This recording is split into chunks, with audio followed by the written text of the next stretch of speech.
전능하사 천지를 만드신 하나님 아버지를 내가 믿사오며 그 외아들 우리 주 예수 그리스도를 믿사오니 이는 성령으로 잉태하사 동정녀 마리아에게 나시고 본디오 빌라도에게 고난을 받으사 십자가에 못 박혀 죽으시고 장사한 지 사흘 만에 죽은 자 가운데서 다시 살아나시며 하늘에 오르사 전능하신 하나님 편에 앉아 계시다가 저리로서 산 자와 죽은 자를 심판하러 오시리라. 성령을 믿사오며 거룩한 공예와 성도가 서로 교통하는 것과 죄를 사해 주시는 것과 몸이 다시 사는 것과 영원히 사는 것을 믿사옵나이다. 네. 찬송가 35장 찬송하시겠습니다.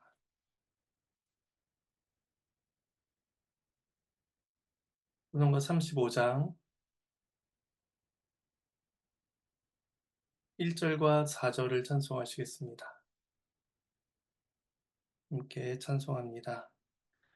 큰 영화로신 주 이곳에 오셔서 이 모인 자들로 주 백성 삼으사 그 중에 항상 계시고 그 중에 항상 계시고 큰 영광 나타내소서.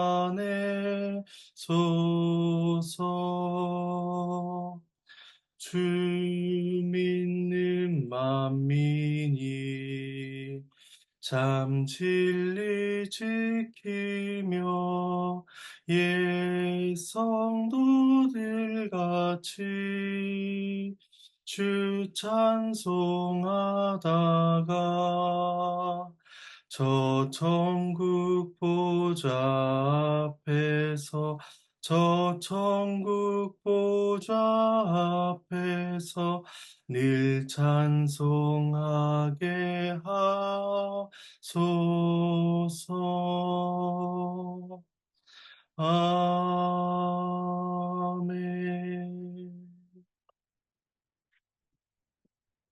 네, 함께 보실 말씀은 열왕기하 4장입니다. 열왕기하 4장 38절에서 44절까지의 말씀입니다.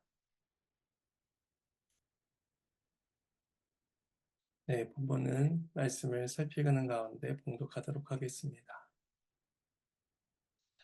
오늘 본문은 엘리사의 사역 중에서 먹는 것과 관련된 두 가지 이적이 기록되어 있습니다.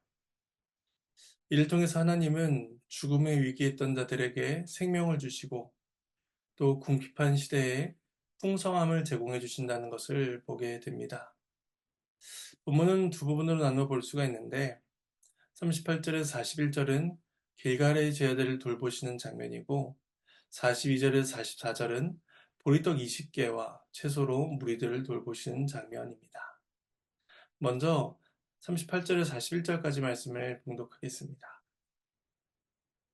엘리사가 다시 길갈에 이르니 그 땅에 흉년이 들었는데 선자의 제자들이 엘리사의 앞에 앉은지라.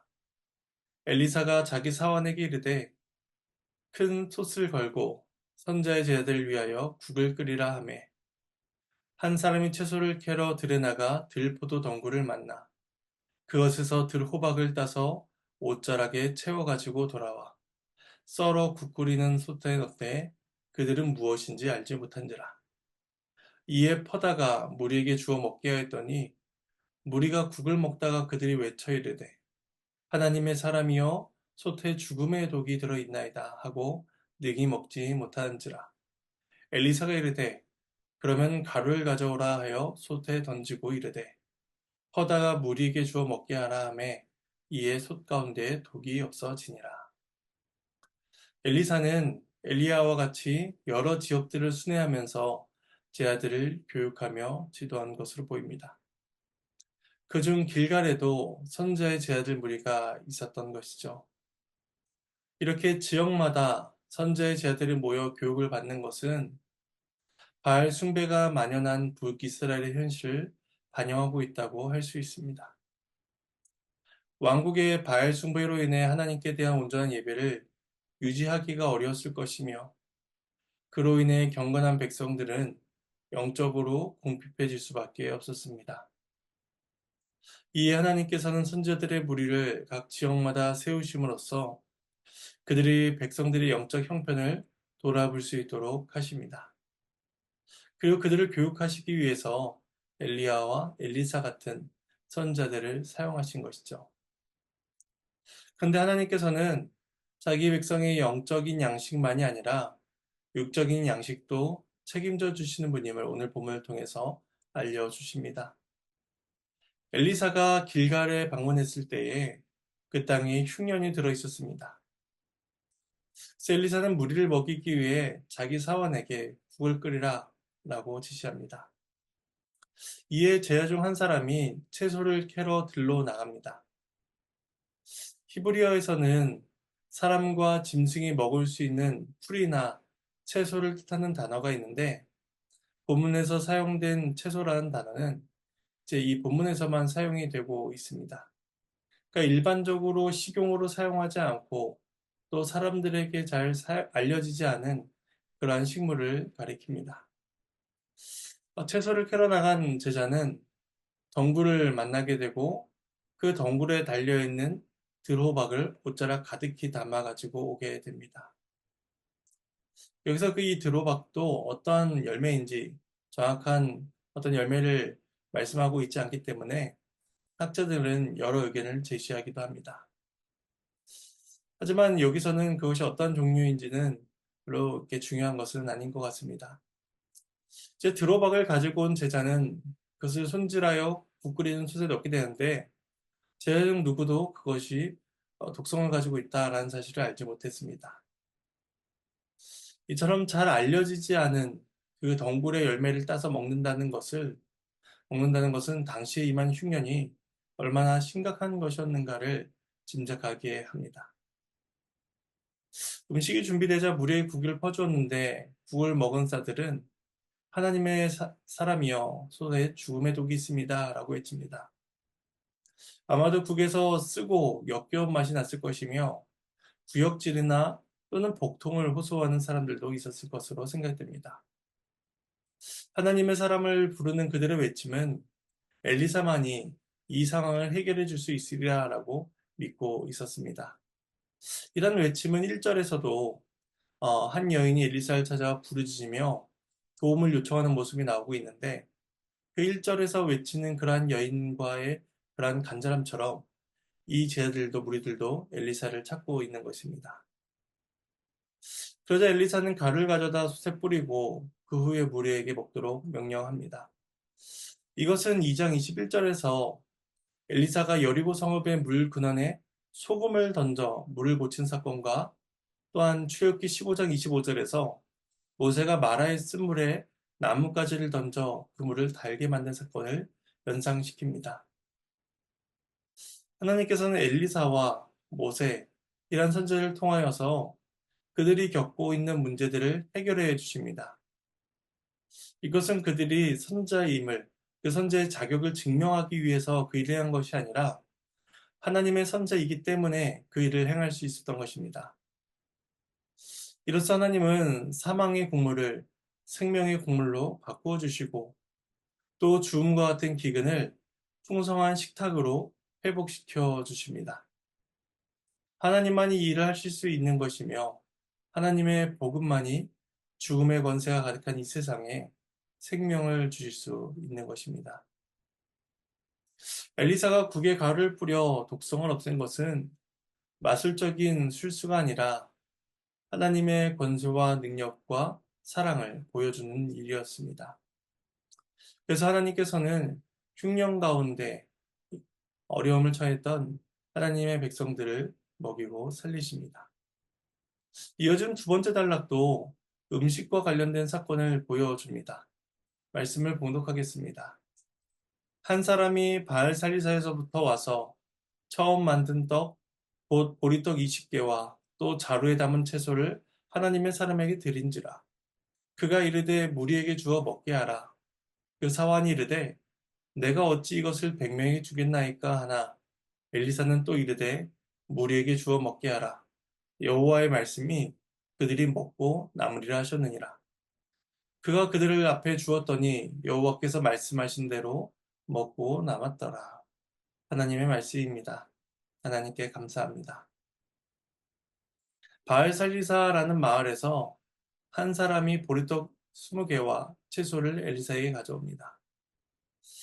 그가 가져온 보리떡은 처음 만든 것, 곧 첫 보리를 수확하여서 만든 떡이었으며 채소 또한 처음으로 거둔 아마도 햇 곡식이었을 것입니다. 이것들은 모두 땅의 첫 소산이라는 점에서 특별하고 중요한 것이었습니다. 율법에 의하면 모든 곡식의 첫 소산은 여호와께 바치도록 되어 있습니다. 출애굽기 34장 26절 상반절에 보시면 내 토지 소산에 처음 익은 것을 가져다가 내 하나님 여호와의 전에 드릴지라 라고 말씀하고 있습니다. 그런 점에서 소산의 첫 열매를 과실을 가지고 하나님의 사람에게 나온 이 백성은 하나님을 경외한 자였음이 틀림이 없습니다. 북이스라엘의 왕과 종교 지도자들이 바알 숭배에 빠져 있을 그때에 이처럼 하나님의 율법에 따라 살아가는 하나님을 경외한 자가 존재했던 것입니다. 엘리야 때에도 바알 숭배를 거부한 7천 명의 성도들을 남겨두셨던 것처럼 하나님은 하나님을 경외하며 신실하게 살아가는 그런 사람들을 시대시대마다 남겨두고 계십니다. 지금도 저와 여러분들이 신실한 성도로서 이와 같이 주 앞에서 살아가야만 할 것입니다.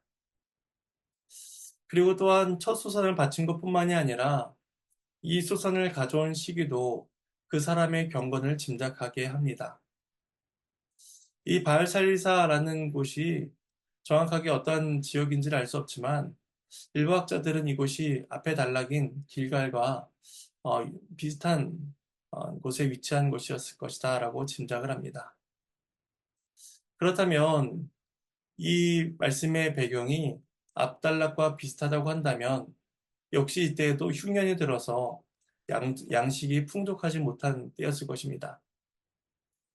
그런 시기에 선지자에게 양식을 가져왔다라는 것은 그가 하나님과 그가 세우신 율법을 존귀히 여기고 있으며 또한 먹고 사는 일이 하나님의 주권에 달려 있음을 그가 믿고 하나님 앞에 나온 사람이다 라고 볼 수가 있는 것입니다.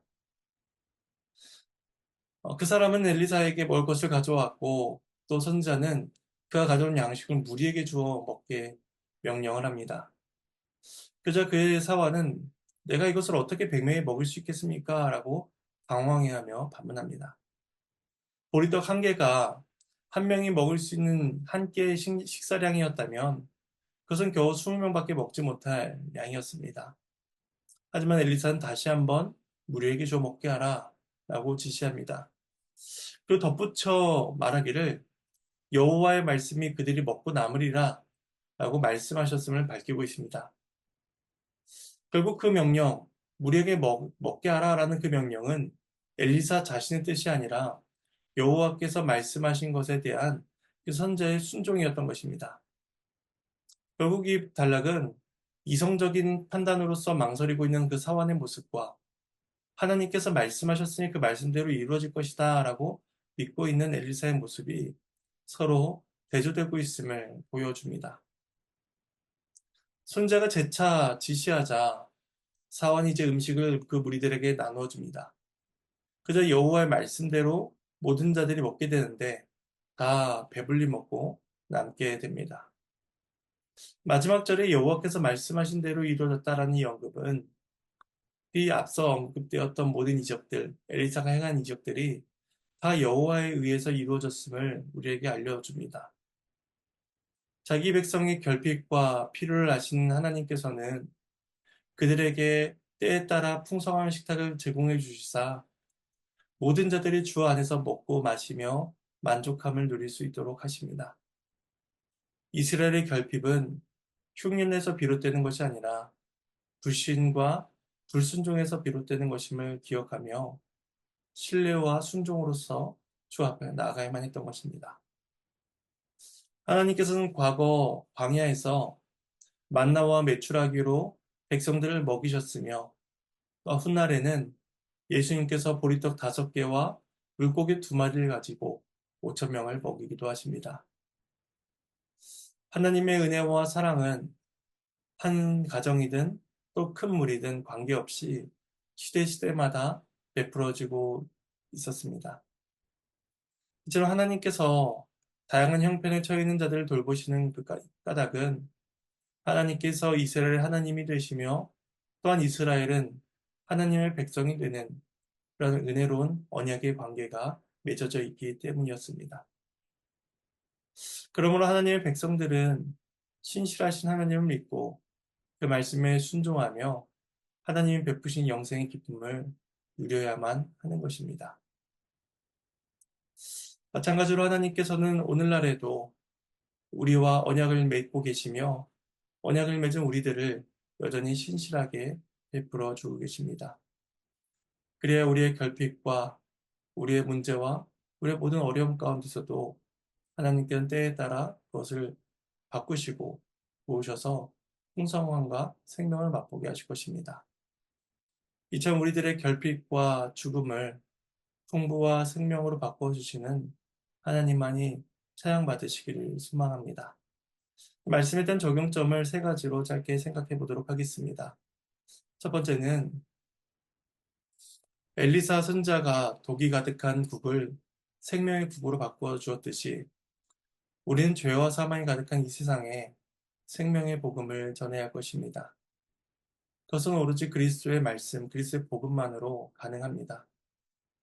복음이 전해지는 곳마다 죄의 어두움이 사라지고 구원의 빛이 비추어지게 될 것임을 우리는 소망하며 그 구원의 복음을 열심히 전해야 할 것입니다. 두 번째는 여호와께서 말씀하시니 그 말씀대로 다 모든 것이 이루어집니다. 말씀이 합리적이지 못하며 현실적이지 못하다라고 반박하는 자에게 하나님은 그저 하나님의 능력을 살아계심을 보여주십니다. 근심과 불신, 두려움과 걱정이 하나님의 말씀을 거부하고 있는 것은 아닌지 우리 자신을 돌아보며 신뢰와 믿음으로써 말씀을 쫓아 살아가야 할 것입니다. 마지막 3번째는 우리는 생명의 떡이신 그리스도께 나아가야만 합니다. 엘리사는 보리떡과 채소로서 100명의 무리들을 배부르게 먹이는데 그리스도께서는 그 그리스도 자신을 내어주심으로써 모든 믿는 자들을 배부르게 먹이십니다. 그리스도 안에서 영혼의 배부름과 만족, 평안을 누릴 수 있습니다. 따라서 우리는 그리스도 앞에 나아가기를 힘써야 할 것입니다. 이러한 은혜가 저와 여러분의 삶 가운데 가득하기를 소망합니다. 잠시 기도하도록 하겠습니다. 하나님의 은혜에 감사를 드립니다. 하나님께서는 신실하셔서 언약을 맺은 자기 백성들을 한순간도 잊지 아니하시고 그들의 결핍과 문제들을 살피시며 그들의 풍성한 식탁으로 모든 것들을 바꾸어 주십니다. 이 세상에서는 죽음의 위협과 죽음의 그림자 가득 차 있지만 그리스도 안에서는 생명의 복들이 가득 펼쳐짐을 기억하며 그것을 소망하고 신뢰함으로 나아갈 수 있도록 도와주시옵소서. 어려움 가운데 있는 가정들이 있다면 주께서 돌보시고 살펴주시옵소서. 감사를 드리옵고 이 모든 말씀 예수님의 이름으로 기도합니다. 네. 주님께서 가르쳐 주신 기도로 마치겠습니다. 하늘에 계신 우리 아버지여 이름이 거룩히 여김을 받으시오며 나라가 임하시오며 뜻이 하늘에서 이루어진 것 같이 땅에서도 이루어지리이다. 오늘 우리에게 일용할 양식을 주시옵고 우리가 우리에게 죄진 자를 사하여 준 것 같이 우리 죄를 사하여 주시옵고 우리를 시험에 들게 하지 마시옵고 다만 악에서 구하시옵소서. 나라와 권세와 영광이 아버지께 영원히 있사옵나이다. 아멘.